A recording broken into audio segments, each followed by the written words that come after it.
Hi,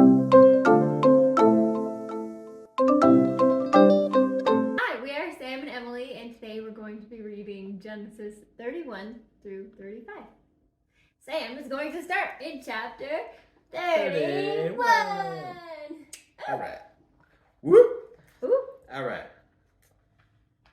Jacob heard that Laban's sons were saying, "Jacob has taken everything our father owned and has gained all this wealth from what belonged to our father." And Jacob noticed that Laban's attitude toward him was not what it had been. Then the Lord said to Jacob, "Go back to the land of your fathers and to your relatives, and I will be with you." So Jacob sent word to Rachel and Leah to come out to the fields where his flocks were. He said to them, "I see that your father's attitude toward me is not what it was before, but the God of my father has been with me. You know that I worked for your father with all my strength. Yet your father has cheated me by changing my wages 10 times. However, God has not allowed him to harm me. If he said, 'The speckled ones will be your wages,' then all the flocks gave birth to speckled young. And if he said, 'The streaked ones will be your wages,' then all the flocks bore streaked young. So God has taken away your father's livestock and has given them to me. In breeding season, I once had a dream in which I looked up and saw that the male goats mating with the flock were streaked, speckled, or spotted. The angel of God said to me in a dream, 'Jacob.' I answered, 'Here I am.' And he said, 'Look up and see that all the male goats mating with the flock are streaked, speckled, or spotted. For I have seen all that Laban has been doing to you. I am the God of Bethel, where you anointed a pillar and where you made a vow to me. Now leave this land at once and go back to your native land.' Then Rachel and Leah replied, 'Do we still have any share in the inheritance of our father's estate? Does he not regard us as foreigners? Not only has he sold us, but he has used up what was paid for us. Surely all the wealth that God took away from our father belongs to us and our children. So do whatever God has told you.' Then Jacob put his children and his wives on camels, and he drove all his livestock ahead of him, along with Casual. Dumping his wife and kids on camels. Transportation. And he drove all his livestock ahead of him, along with all the goods he had accumulated in the Padan Aram, to go to his father Isaac in the land of Canaan. When Laban had gone to shear his sheep, Rachel stole her father's household gods. Moreover, Jacob deceived Laban, the Aramean, by not telling him he was running away. So he fled with all he had, crossed the Euphrates River, and headed for the hill country of Gilead. On the third day, Laban was told that Jacob had fled, taking his relatives with him. He pursued Jacob for 7 days and caught up with him in the hill country of Gilead. Then God came to Laban the Aramean in a dream at night and said to him, 'Be careful not to say anything to Jacob, either good or bad.' Jacob had pitched his tent in the hill country of Gilead when Laban overtook him.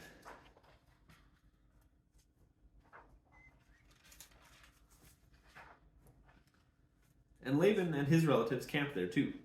Then Laban said to Jacob, 'What have you done? You've deceived me, and you've carried off my daughters like captives in war. Why did you run off secretly and deceive me? Why didn't you tell me so I could send you away with joy and singing to the music of timbrels and harps? You didn't even let me kiss my grandchildren and my daughters goodbye. You have done a foolish thing. I have the power to harm you, but last night God, the God of your father, said to me, "Be careful not to say anything to Jacob, either good or bad. Now you have gone off because you long to return to your father's household. But why did you steal my gods?"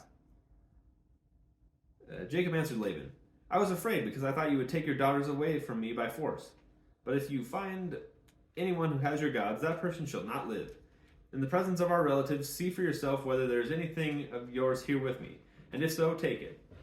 Now Jacob did not know that Rachel had stolen the gods. So Laban went into Jacob's tent, and into Leah's tent, and into the tent of the two female servants, but he found nothing.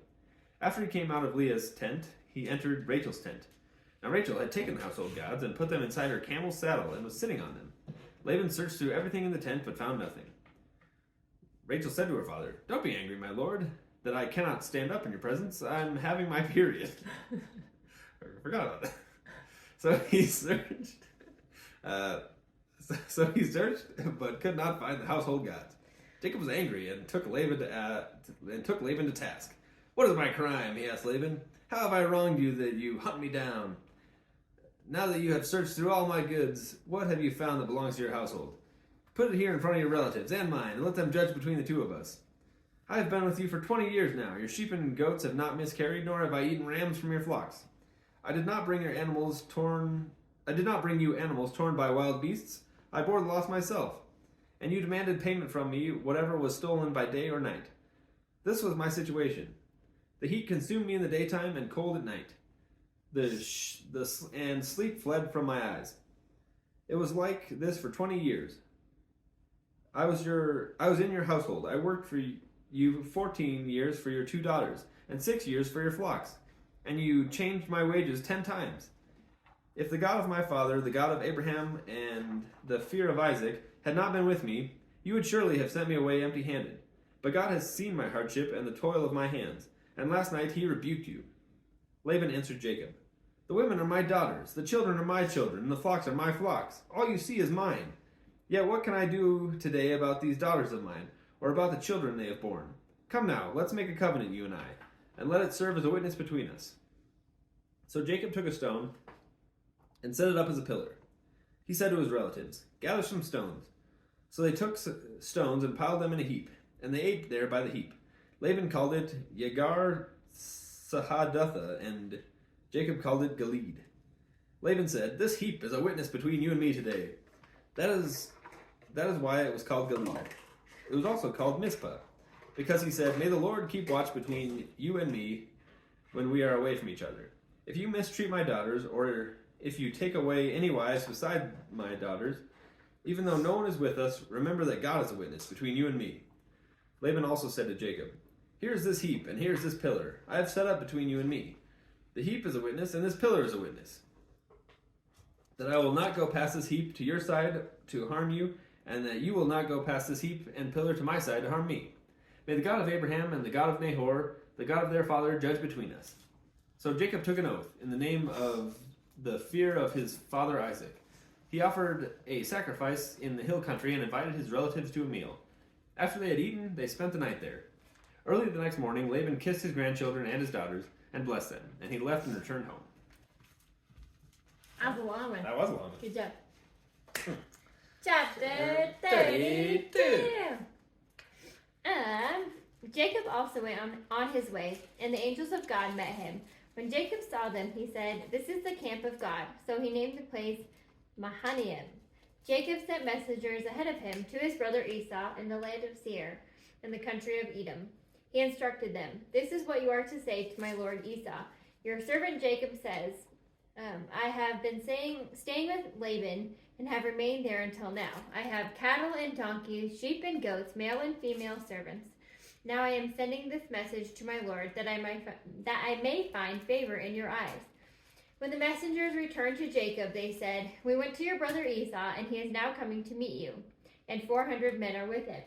In great fear and distress, Jacob divided the people who were with him into 2 groups, and the flocks and herds and camels as well. He thought if Esau comes and attacks one group, the group that is left may escape.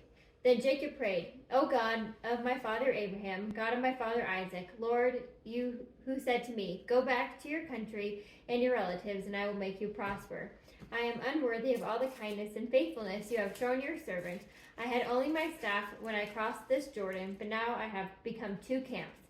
Save me, I pray, from the hand of my brother Esau, for I am afraid he will come and attack me, and also the mothers with their children.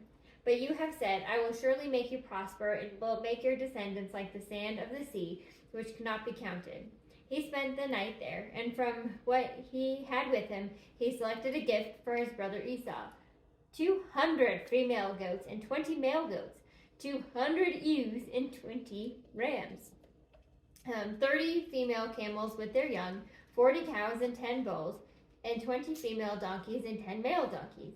He put them in the care of his servants, each herd by itself, and he said to his servant, "Go ahead of me and keep some space between the herds." He instructed the one in the lead, "When my brother Esau meets you and asks, 'Who do you belong to, and where are you going, and who owns all these animals in front of you?' then you say, they belong to your servant Jacob. They are a gift sent to my lord Esau, and he is coming behind us." He also instructed the second, third, and all the others who were following the herds. "You are to say the same thing to Esau when you meet him, and be sure to say, 'Your servant Jacob is coming behind us.' For he thought, 'I will pacify him with these gifts I am sending on ahead. Later I will see him. Perhaps he will receive me.' So Jacob's gifts went on ahead of him, but he himself spent the night in the camp." Jacob wrestles with God. That night Jacob got up and took his 2 wives, his 2 female servants, and his 11 sons, and crossed the ford of the Jabbok. After he sent them across the stream, he sent over all of his possessions.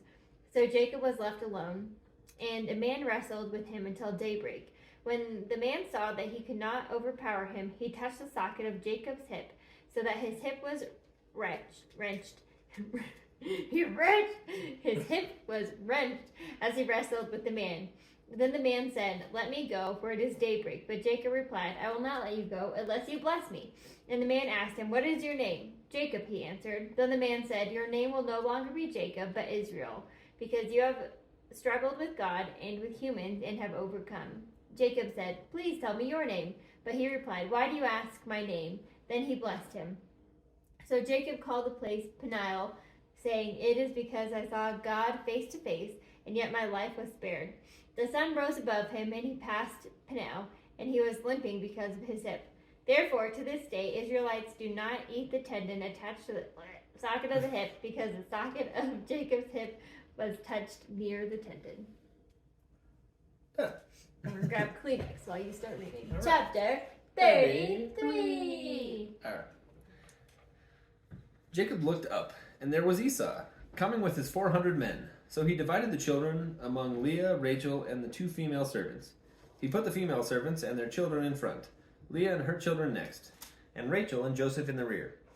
He himself went on ahead and bowed down to the ground 7 times as he approached his brother. But Esau ran to meet Jacob and embraced him. He threw his arms around his neck and kissed him, and they wept.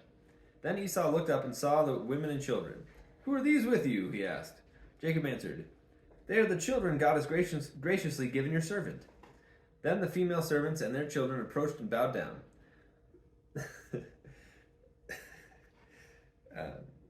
Next, Leah and her children came and bowed down. Last of all came Joseph and Rachel, and they too bowed down. Esau asked, "What's the meaning of all these flocks and herds I've met?" "To find favor in your eyes, my lord," he said. But Esau said, "I already have plenty, my brother. Keep what you have for yourself." "No, please," said Jacob. If I have found favor in your eyes, accept this gift from me. For to see your face is like seeing the face of God. Now that you have received me favorably, please accept the present that was brought to you. For God has been gracious to me, and I have all I need." And because Jacob insisted, Esau accepted it. Then Esau said, "Let us be on our way. I'll accompany you."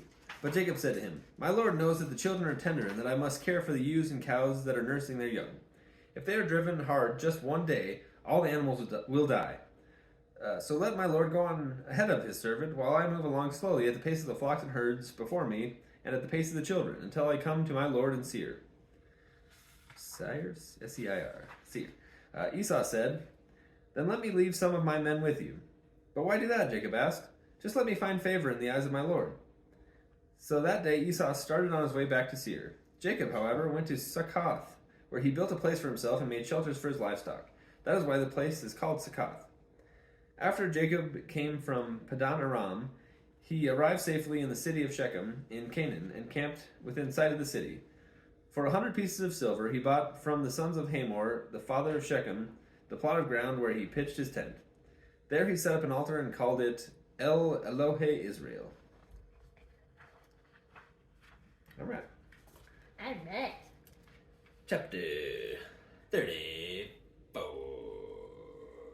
Now Dinah, the daughter of Leah, had born to Jacob, went out to visit the women of the land. When Shechem, son of Hamor, the Hivite, the ruler of that area, saw her, he took her and raped her. Ooh. His heart was drawn. The thing's coming out of nowhere. his heart was drawn to Dinah, daughter of Jacob. He loved the young woman and spoke to her tenderly. And Shechem said to his father Hamor, "Get me that girl as my wife." When Jacob heard that his daughter Dinah had been defiled, his sons were in the field with his livestock. So he did nothing about it till they came home. When Shechem's father Hamor went out to talk with Jacob. Then Shechem's father Hamor went out to talk with Jacob. Meanwhile, Jacob's sons came in from the field as soon as they heard what had happened. They were shocked and furious because Shechem had done an outrageous thing in Israel by sleeping with Jacob's daughter, a thing that should not be done. But Hamor said to them, "My son Shechem has his heart set on your daughter. Please give him to her as a wife. Intermarry with us, give us your daughters, and take our daughters for yourselves. You can settle among us. The land is open to you. Live in it, trade in it, and acquire property in it." Then Shechem said to Dinah's father and brothers, "Let me find favor in your eyes, and I will give you whatever you ask. Make the price for your bride and the gift Make the price for the bride and the gift I am to bring as great as you'd like. I will pay whatever you ask me. Only give me that young woman as my wife." Because their sister Dinah had been defiled, Jacob's sons replied deceitfully as they spoke to Shechem and his father Hamor. They said to them, "We can't do such a thing. We can't give our sister to a man who is not circumcised. That would be a disgrace to us. We will enter into an agreement with you on one condition only, that you will become like us by circumcising all of your males. Then we will give you our daughters and take your daughters for ourselves. We will settle among you and become people with you, or one people with you. If you will not agree to be circumcised, we will take our sisters and go." Their proposal seemed good to Hamor and his son Shechem. The young man, who was the most honored of all of his father's family, lost no time in doing what they asked, because he was delighted with Jacob's daughter. So Hamor and his son Shechem went to the gate of their city to speak to the men of their city. "These men are friendly towards us," they said. "Let them live in our land and trade in it, and the land has plenty of room for them. We can marry their daughters and they can marry ours. But the men will agree to live with us as one people only on the condition that our males will be circumcised as they themselves are. Won't their livestock, their property, and all their other animals become ours? So let us agree to their terms, and they will settle among us." All the men who went out to the city gate agreed with Hamor and his son Shechem, and every male in the city was circumcised. 3 days later, while all of them were still in pain, 2 of Jacob's sons, Simeon and Levi, Dinah's brothers, took their swords and attacked the unsuspecting city, killing every male. I should not be laughing, but it's like it's a crazy story. It's a crazy story. They put Hamor and his son Shechem to the sword and took Dinah from Shechem's house and left. The sons of Jacob came among the dead bodies and looted the cities where their sister had been defiled. They seized their flocks and herds and donkeys and everything else of theirs in the city and out in the fields. They carried off all their wealth and all their women and children, taking as plunder everything in their houses. Then Jacob said to Simeon and Levi, "You have brought trouble on me by making me obnoxious to the Canaanites and Perizzites and the people living in the land. We are few in number, and if they join forces against me and attack me, I and my household will be destroyed." But they replied, "Should he have treated our sister like a prostitute?" All right. Should he have treated the sister like a prostitute? Is that Got right? him. All right. No, I think 30. Yeah, 35. We're good. Are you going to read it? Yeah. Oh, okay. Sorry, I thought you were like pausing. I was like, no, Right. don't stop. Chapter 35. 3. All right. That was a wild chapter. Cool. Then God said to Jacob, "Go up to Bethel and settle there, and build an altar there to God, who appeared to you when you were fleeing from your brother Esau." So Jacob said to his household and to all who were with him, "Get rid of the foreign gods you have with you, and purify yourselves, and change your clothes. Then come, let us go up to Bethel, where I will build an altar to God, who answered me in the day of my distress, and who has been with me wherever I have gone." So they gave Jacob all the foreign gods they had and the rings in their ears, and Jacob buried them under the oak at Shechem. Then they set out, and the terror of God fell on the towns around them, so that no one pursued them. Jacob and all the people with him came to Luz, that is Bethel, in the land of Canaan. There he built an altar, and he called the place El Bethel, because it was there that God revealed himself to him, when he was fleeing from his brother. Now Deborah, Rebekah's nurse, died and was buried under the oak beside Bethel, so it was named Elon Bakuth. After Jacob returned from Padan Aram, God appeared to him again and blessed him. God said to him, "Your name is Jacob, but you will no longer be called Jacob. Your name will be Israel." So he named him Israel. And God said to him, "I am God Almighty. Be fruitful and increase in number. A nation and a community of nations will come from you, and kings will be among your descendants. The land I gave to Abraham and Isaac I also give to you, and I will give this land to your descendants after you." Then God went up from him at the place where he had talked with him. Jacob set up a stone pillar at the place where God had talked with him, and he poured out a drink offering on it. He also poured oil on it.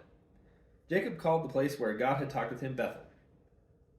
Then they moved on from Bethel, while they were still some distance from Ephrath. Rachel began to give birth and had great difficulty. And as she was having great difficulty in childbirth, the midwife said to her, "Don't despair, for you have another son." And she breathed her last, for she was dying. She named her son Ben-Oni, but his father named him Benjamin. So Rachel died and was buried on the way to Ephrath, that is Bethlehem. Over her tomb, Jacob set up a pillar, and to this day the pillar marks Rachel's tomb. Israel moved on again and pitched his tent beyond Migdal Eder. While Israel was living in that region, Reuben went in and slept with his father's concubine Bilhah, and Israel heard of it. Jacob had 12 sons. The sons of Leah, Reuben, the firstborn of Jacob, Simeon, Levi, Judah, Issachar, and Zebulun. The sons of Rachel, Joseph and Benjamin. The sons of Rachel's servant Bilhah, Dan and Naphtali. The sons of Leah's servant Zilpah, Gad and Asher. These were the sons of Jacob who were born to him in Padan Aram. Jacob came home to his father Isaac in Mamre, near Kiriath Arba, that is Hebron, where Abraham and Isaac had stayed. Isaac lived 180 years. Then he breathed his last and died, and was gathered to his people, old and full of years. And his sons Esau and Jacob buried him. That's it. Alrighty. So Thank you for joining us for chapters 31 through 35. Join us for the next one. See you later.